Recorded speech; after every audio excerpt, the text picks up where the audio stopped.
Poteva avere conseguenze molto gravi l'attentato che questa notte ha seriamente danneggiato l'ingresso della sede provinciale della Lega Nord a Padova. Solo la tempestività dell'intervento dei vigili del fuoco e forse anche una buona dose di fortuna hanno infatti evitato che fumo e fiamme si propagassero alla vicina sede della Buffetti e dalla tipografia adiacente alla Lega, con conseguenze facilmente immaginabili.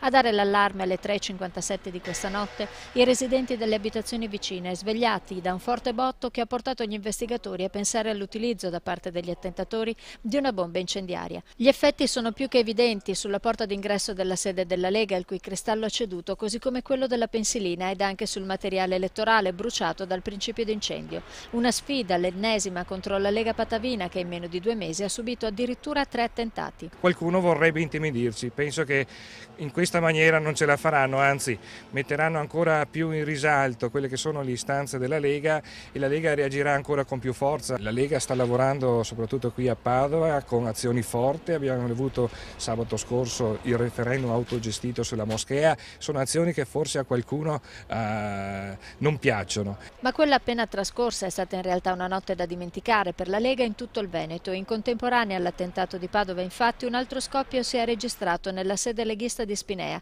Il lancio di pietre ha invece mandato in frantumi le vetrate della sede di Tombolo nell'Alta Padovana, mentre è stato il fuoco a distruggere le vele elettorali della Lega Belluno. 4 attentati in una sola notte, sui quali ora stanno indagando Digos e Carabinieri.